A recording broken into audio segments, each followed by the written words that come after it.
새벽기도에 나오신 믿음의 성도님들을 주님의 이름으로 환영합니다. 이 시간 다 함께 마음 모아 샘물의 기도를 하나님께 드립니다. 마음 모아 샘물의 기도를 하나님께 드립니다. 먼저 우리의 믿음을 고백합니다. 이는 만물이 주에게서 나오고 주로 말미암고 주에게로 돌아갑니다. 그에게 영광이 세세에 있을지어다. 아멘. 하나님 아버지, 하나님을 즐거워함으로 모든 영광을 주께 돌려드리는 인생을 살게 하옵소서. 우리에게 주신 믿음으로 하나님을 바로 알고 하나님의 뜻을 구하는 오늘 하루가 되게 하옵소서. 가정과 목장을 위해 기도합니다. 여호와께서 집을 세우지 아니하시면 세우는 자의 수고가 헛되며. 아멘. 하나님 아버지, 샘물의 가정마다 하나님의 사랑과 교훈이 넘치게 하여 주옵소서. 예수님을 닮은 부모와 목자들의 헌신을 통해 자녀와 모건이 참 목자 예수님을 만나게 하시고, 힘들고 어려울 때면 말씀과 기도로 우리의 참 목자이신 예수님 안에서 위로를 얻는 부모와 목자들이 되게 하옵소서. 교회를 위해 기도합니다. 나를 능하게 하신 그리스도 예수 우리 주께 내가 감사함은 나를 충성되이 여겨 내게 직분을 맡기심이니. 아멘. 하나님 아버지, 우리 샘물이 사람을 남기는 교회 되기를 간절히 바랍니다. 샘물 행복축제를 위해 기도합니다. 2월 한 달 VIP와의 만남의 시간 동안 예수님의 사랑으로 만날 때 예배로 행복하고 기도로 힘을 얻는 성도들 되게 하옵소서. 샘물 성도들을 위해 기도합니다. 그러나 내가 가는 길을 그가 아시나니 그가 나를 단련하신 후에는 내가 순금같이 되어 나오리라. 아멘. 사랑과 긍휼의 마음으로 우리를 돌보시는 아버지, 마음의 근심과 육체의 질병으로 고통 가운데 있는 성도와 가족들을 위로하여 주옵소서. 광야 가운데 있는 성도들이 하나님의 임재와 은혜를 충만히 경험하고 믿음으로 승리하게 하시고 하나님께 영광 돌리게 하옵소서. 나라와 선교를 위해 기도합니다. 소망 중에 즐거워하며 환난 중에 참으며 기도에 항상 힘쓰며. 아멘. 세상을 정의와 공의로 통치하시는 하나님, 세상 모든 나라와 위정자들이 하나님을 두려워함으로 국민을 돌보게 하옵소서. 선교를 위해 기도합니다. 열방 가운데 주의 교회를 세우는 선교사역에 부족함이 없도록 선교사들을 도와주옵소서. 이들의 건강과 자녀들을 지켜주시옵고 무엇보다 말씀과 기도에 전념하여 하나님과 늘 동행하게 하옵소서. 오늘도 믿음 안에서 행복한 하루를 주실 주님을 찬양합니다. 예수님의 이름으로 기도합니다. 아멘. 오늘 새벽 함께 살펴보실 본문 말씀은 마가복음 9장의 말씀입니다. 마가복음 9장 2절에서 13절까지의 말씀, 마가복음 9장 2절에서 13절까지의 말씀 함께 봉독하시겠습니다.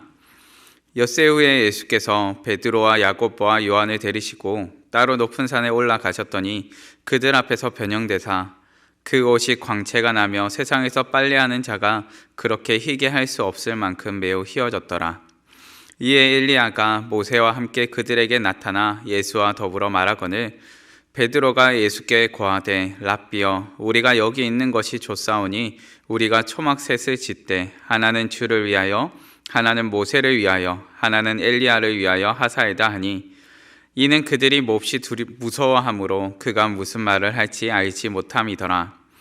마침 구름이 와서 그들을 덮으며 구름 속에서 소리가 나되 이는 내 사랑하는 아들이니 너희는 그의 말을 들으라 하는지라.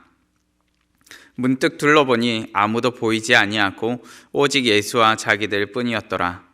그들이 산에서 내려올 때에 예수께서 경고하시되 인자가 죽은 자 가운데서 살아날 때까지는 본 것을 아무에게도 이르지 말라 하시니, 그들이 이 말씀을 마음에 두며 서로 문의하되 죽은 자 가운데서 살아나는 것이 무엇일까 하고, 이에 예수께 묻자와 이르되 어찌하여 서기관들이 엘리야가 먼저 와야 하리라 하나이까?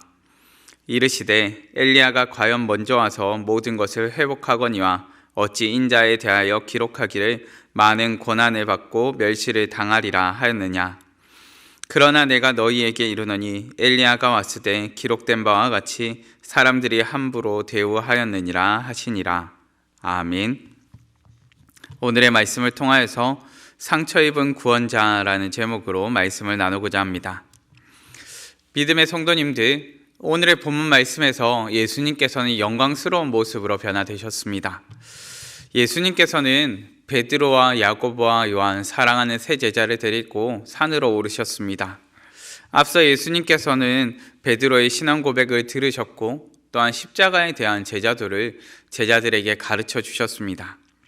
예수님께서는 자신이 고난당하며 죽으실 것을 말씀하셨고 또한 사흘 만에 부활할 것에 대해서 말씀하십니다.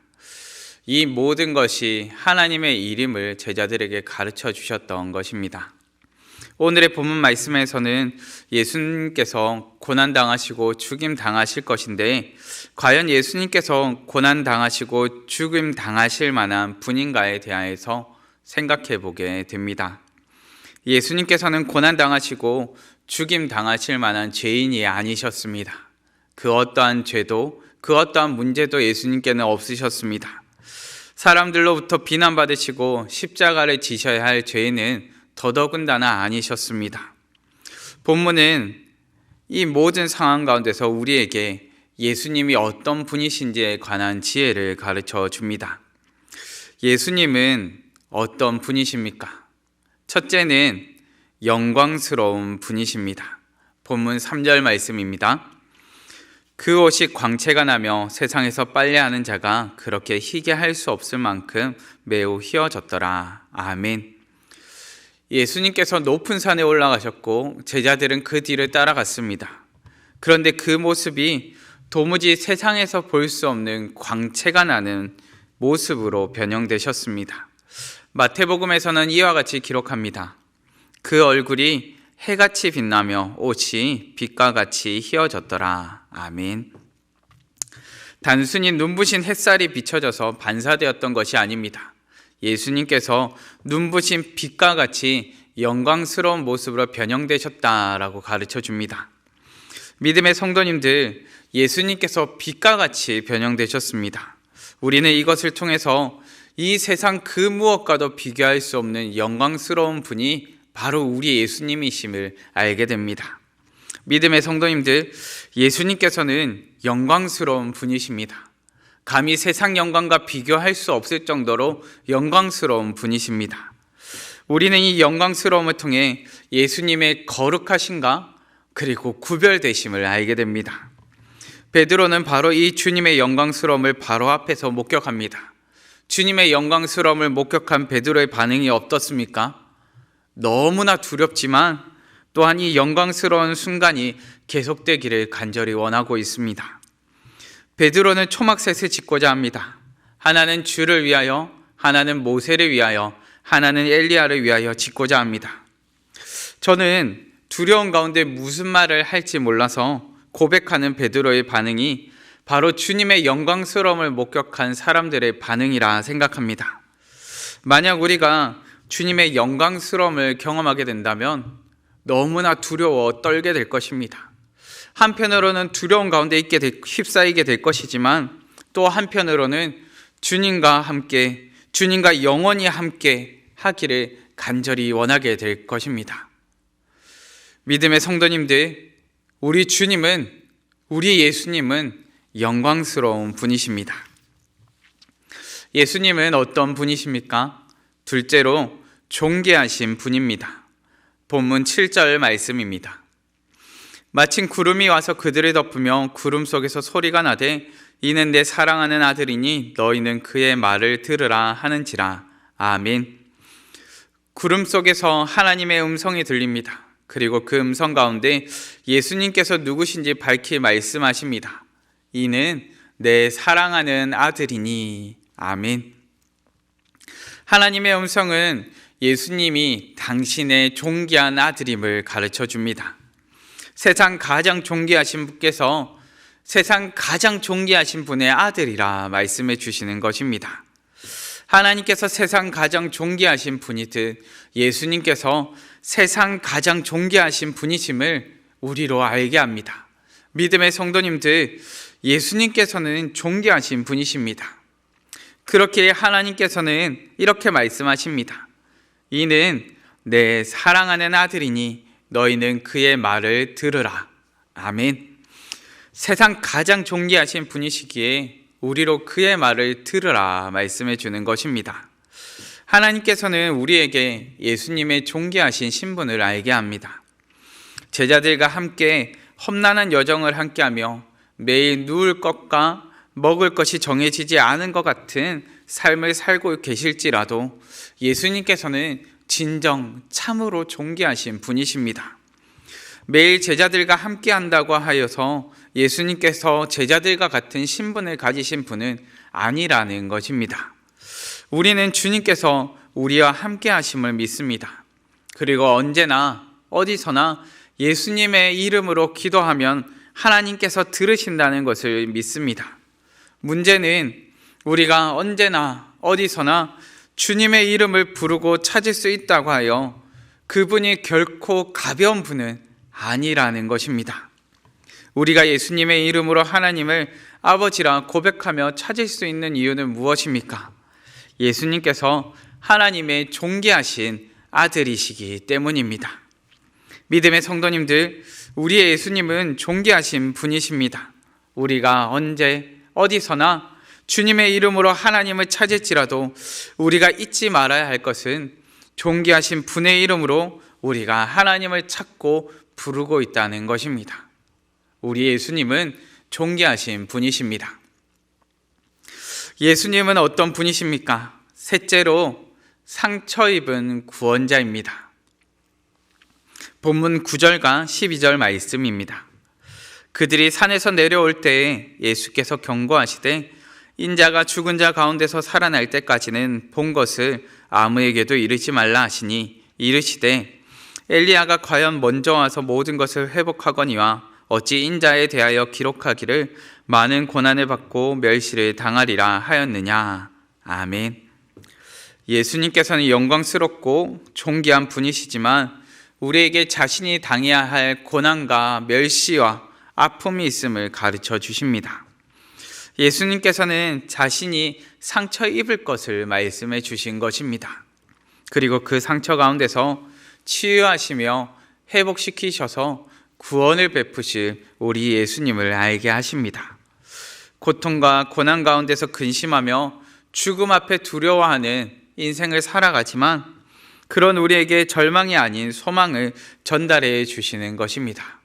바로 예수님께서 고난 당하심으로 죽음을 경험하시지만 그것 가운데서 다시금 부활하셔서 우리 가운데 살 소망을 전해주시기 때문입니다. 믿음의 성도님들, 그렇게 예수님께서는 상처 입은 구원자이십니다. 예수님께서 찔리시고 상하심으로 우리는 평화를 누리고 나음을 입었습니다.